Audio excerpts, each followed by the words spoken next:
Hello दोस्तों, स्वागत है आपका मेरी नई कहानी में। भगवान ने मुझे एक ही बेटा दिया था, वही मेरी दुनिया था, वही मेरी सारी उम्मीदें थी। मैंने उसे बचपन से अच्छे संस्कार दिए थे, पढ़ाई लिखाई में कभी कमी नहीं होने दी। लेकिन गांव में मैट्रिक के बाद पढ़ाई की कोई सही व्यवस्था नहीं थी, इसलिए मुझे मजबूरी में उसे शहर भेजना पड़ा। यह फैसला मेरे लिए बिल्कुल आसान नहीं था। उस दिन आज भी मुझे याद है, जब मैंने अपने दोस्त से इस बारे में बात की तो उसने मुझे समझाते हुए कहा था कि अपने बेटे को शहर मत भेज। शहर का माहौल ठीक नहीं, वहाँ बच्चे बिगड़ जाते हैं। लेकिन मैंने उसकी बात नहीं मानी। मुझे लगता था कि अगर बच्चा सही संस्कार लेकर गया है तो वह कभी गलत रास्ते पर नहीं जाएगा। मैंने अपनी ज़मीन का एक हिस्सा बेच दिया और बेटे को शहर पढ़ने के लिए भेज दिया, ताकि वह बड़ा आदमी बन सके। वक्त धीरे धीरे गुजरता गया। बेटा शहर में पढ़ने लगा। शुरू शुरू में वह रोज़ फ़ोन करता था, अपनी पढ़ाई, अपनी ज़िंदगी की छोटी छोटी बातें बताता था। उसकी आवाज़ सुनकर मेरा मन खुश हो जाता था। लेकिन जैसे जैसे वक्त बीतता गया, उसके फ़ोन कम होते चले गए। वह अक्सर यही कहता कि पिताजी, मैं बहुत बिजी रहता हूँ, पढ़ाई का दबाव है। मैंने कभी उसे शिकायत नहीं की, क्योंकि मुझे लगता था कि वह मेहनत कर रहा है। पढ़ाई के साथ साथ उसने वही छोटा मोटा काम भी शुरू कर दिया था, ताकि अपने खर्च निकाल सके। यह सुनकर मुझे उस पर और भी गर्व होने लगा। मैंने कभी उसे किसी चीज़ की कमी महसूस नहीं होने दी। जब भी उसने पैसे मांगे, मैंने बिना सोचे भेज दिए। यहाँ तक कि एक बार तो मैंने अपनी पत्नी के गहने तक गिरवी रख दिए, ताकि बेटे को परेशानी न हो। हम पति पत्नी सादा खाना खाते थे, पुराने कपड़े पहनते थे, लेकिन बेटे की हर ख्वाहिश पूरी करने की कोशिश करते थे, क्योंकि वही तो हमारी ज़िंदगी का सहारा था, वही हमारा भविष्य था। उसकी कामयाबी में ही हम अपनी कामयाबी देखते थे।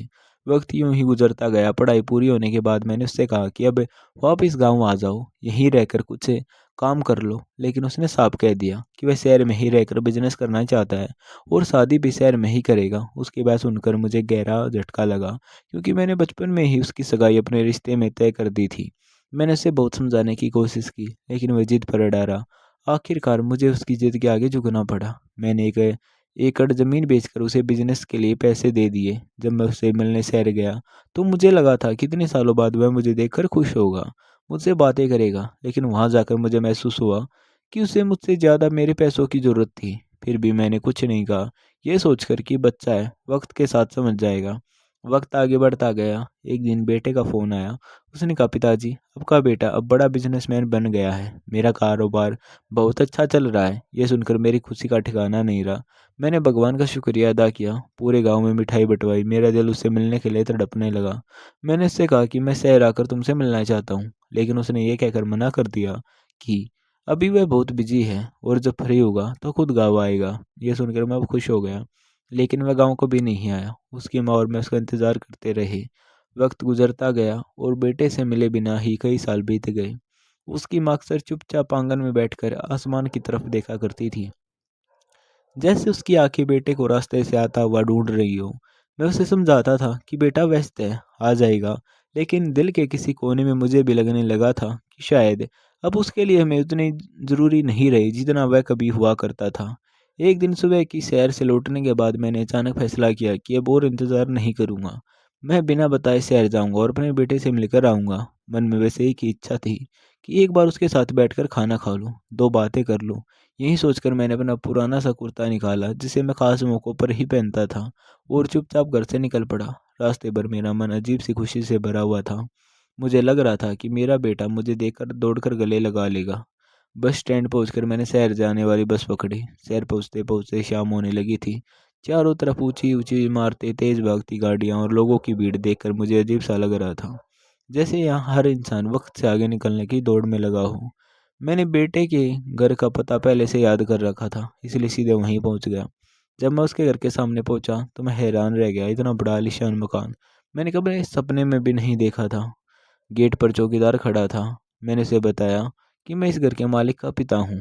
उसने मुझे अंदर बैठने के लिए कह दिया। घर के अंदर का नज़ारा और भी ज़्यादा चकाचौंध करने वाला था। महंगी गाड़ियाँ, विदेशी पौधे, चमकता हुआ फर्श और सजे हुए कमरे, सब कुछ बहुत भव्य था। मुझे वहाँ खुद गोजनबी सा महसूस होने लगा। थोड़ी देर बाद मेरे बेटे की पत्नी नीचे आई। उसने मुझे ऊपर से नीचे तक देखा और रूखे स्वर में पूछा, आप कौन हैं? मैंने कहा, मैं तुम्हारे पति का पिता हूँ। ये सुनते उसके चेहरे का भाव बदल गए। उसने बिना मुस्कुराए कहा, आपको बिना बताए नहीं आना चाहिए था। हमें एक फंक्शन में जाना है। मेरे बेटे ने भी आकर बस इतना कहा, पिताजी, अभी हम बहुत बिजी हैं, आप बैठिए, बाद में बात करेंगे। और दोनों वहाँ से चले गए। उस पल मुझे ऐसा लगा जैसे किसी ने मेरे सीने पर पत्थर रख दिया हो। न पानी पूछा गया, न हाल-चाल, बस यूँ ही छोड़ दिया गया। मैं चुपचाप सोफ़े पर ही बैठा रहा। मेरी आँखों में आँसू आ गए, लेकिन मैंने उन्हें रोक लिया। उस वक़्त मुझे लगा कि शायद मेरी सादगी ही मेरी सबसे बड़ी गलती बन गई है। मैंने खुद को ही दोषी ठहराया और बिना बताए क्यों आया, तभी मेरे मन में पुराने दिन घूमने लगे। जब मैं खुद शहर में कारोबार किया करता था, लेकिन सादगी से रहता था। कभी अपनी दौलत का दिखावा नहीं किया था। मैंने हमेशा यही चाहा कि मेरा बेटा इंसानों की इज़्ज़त करे, उनके चरित्र से करे, ना कि पैसों से। लेकिन आज वही बेटा मुझे मेरी सादगी की वजह से नज़रअंदाज कर गया। उस दिन मैंने वहीं बैठकर फैसला कर लिया था कि अब वो वक़्त आ गया है सच सामने लाने का, क्योंकि कुछ लोग दौलत पाकर अपने ही माता-पिता को भूल जाते हैं और शायद उन्हें सच का सामना कराना ज़रूरी होता है। उस दिन बेटे के घर से निकलते वक़्त मेरे कदम बहुत भारी हो गए थे। मन में अजीब-सी कसक थी, लेकिन मैंने खुद को सँभाल लिया। मैंने सोचा शायद वह वक़्त सच में वह व्यस्त हो और बाद में मुझसे बात कर ले, लेकिन दिल के किसी कोने में यह बात चुभने लगी कि क्या अब एक बाप की कोई अहमियत नहीं रही? मैं चुपचाप वहाँ से निकल आया और एक रास्ते से धर्मशाला में रात गुज़ारी। पूरी रात नींद नहीं आई। आँखें बंद करता तो बेटे का बचपन सामने आ जाता। कभी उसे कंधे पर बैठाकर मेले ले जाना, कभी उसकी उँगली पकड़कर स्कूल छोड़ने जाना, सब कुछ जैसे आँखों के सामने चलने लगा था।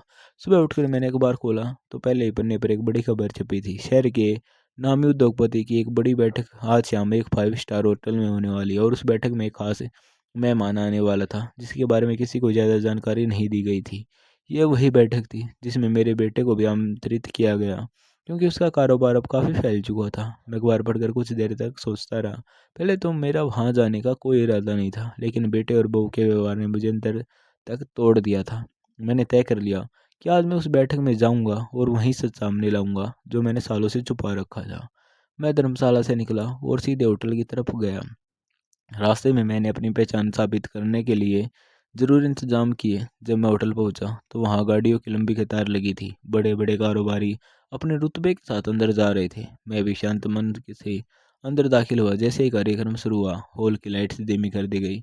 एंकर ने माइक संभालते हुए कहा कि आज हम एक ऐसे व्यक्ति का स्वागत करने जा रहे हैं जिसने सुनने से शुरू करके कारोबार की ऊंचाइयों को छुआ है, लेकिन उसने कभी अपनी पहचान जाहिर नहीं होने दी। हॉल तालियों से गूंज उठा और तभी मुझे मंच की तरफ बुलाया गया। जैसे ही मैं आगे बढ़ा, पूरा हॉल खड़ा हो गया। तालियों की गड़गड़ाहट से माहौल भर गया। उसी भीड़ में मेरा बेटा और उसकी पत्नी भी मौजूद थे। जब बेटे की नज़र मुझ पर पड़ी तो उसका चेहरा सफ़ेद पड़ गया। उसके हाथ से पकड़ा गिलास नीचे गिरकर टूट गया। उसकी पत्नी भी सुन रह गई। उसे विश्वास ही नहीं हो रहा था कि वही सादा सा बूढ़ा आज इस भव्य कार्यक्रम का मुख्य अतिथि है। मंच पर पहुंचकर मैंने सबको नमस्कार किया और शांति से बोलना शुरू किया। मैंने कहा कि मैंने कभी नहीं सोचा कि लोग मुझे मेरी दौलत से पहचानें। मैं चाहता था कि लोग मुझे मेरे संस्कारों से जानें। लेकिन आज यहाँ आना ज़रूरी था, क्योंकि जब इंसान पैसा पाकर अपने माता पिता को भूल जाता है, तब सच को सामने लाना ज़रूरी हो जाता है। मेरी नज़र बेटे पर पड़ी। उसका सिर शर्म से झुका हुआ था। हाल में सन्नाटा छा गया। मैंने ज़्यादा कुछ नहीं, बस इतना कहा कि सफलता वही है जिसमें इंसान इंसान बना रहे। कार्यक्रम ख़त्म होते ही मैं वहाँ से निकल गया। मैंने बेटे का इंतज़ार नहीं किया, क्योंकि अब मेरे लिए सब कुछ साफ हो चुका था। मैंने उसी रात गाँव लौटने का फैसला कर लिया, जहाँ मेरी पत्नी मेरा इंतज़ार कर रही थी। गाँव लौटते वक्त बस की खिड़की से बाहर देखते हुए मुझे ऐसा लग रहा था जैसे मेरा दिल बहुत हल्का हो गया हो। शहर की चमक दमक पीछे छूट चुकी थी और सामने फिर वही खेत खलियान, कच्चे रास्ते और मिट्टी की खुशबू थी। घर पहुँचते ही मेरी पत्नी दरवाजे पर खड़ी मिली। उसने मुझे देखते ही रात की सांस ली और बिना कुछ पूछे मेरे हाथ से बैग ले लिया।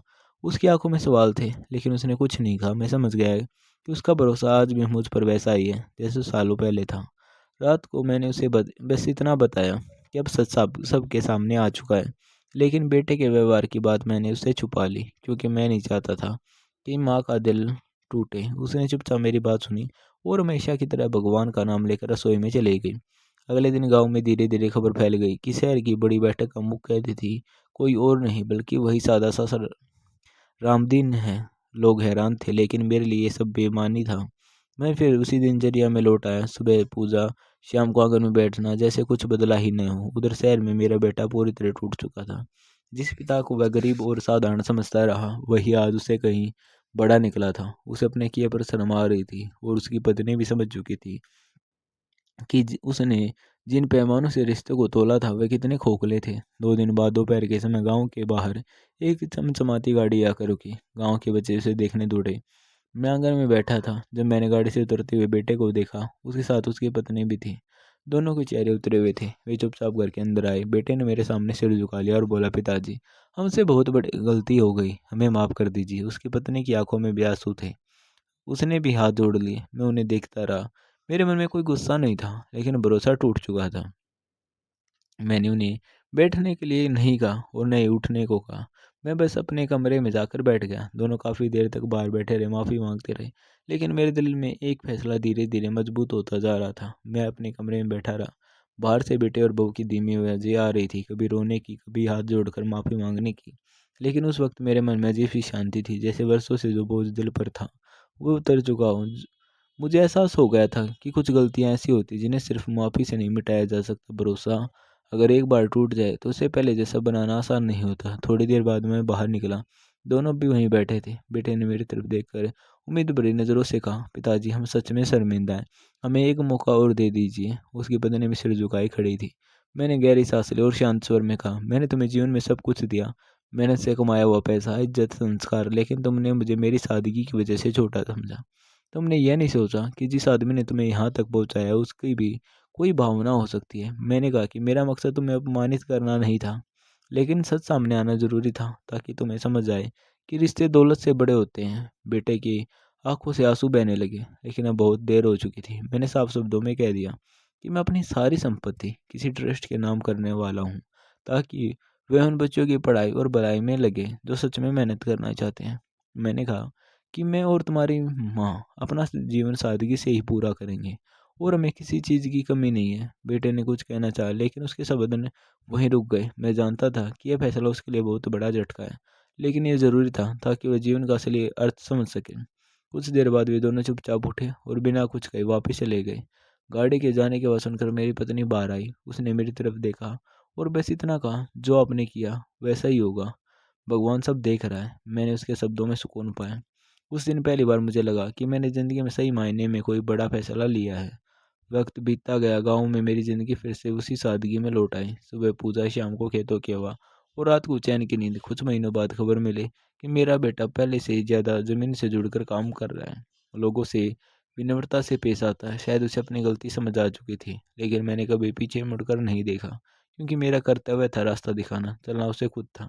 इस कहानी से बस यही सीख मिलती है कि दौलत इंसान को बड़ा नहीं बनाती, संस्कार बनाते हैं। और अपने माता पिता को सम्मान नहीं करता, वह चाहे जितना भी ऊंचा क्यों न पहुंच जाए, अंदर से हमेशा खाली ही रहता है। दोस्तों, आपको ये कहानी कैसी लगी कमेंट करके ज़रूर बताना। और आप चैनल पर नए हैं तो चैनल को सब्सक्राइब ज़रूर कर लें। धन्यवाद।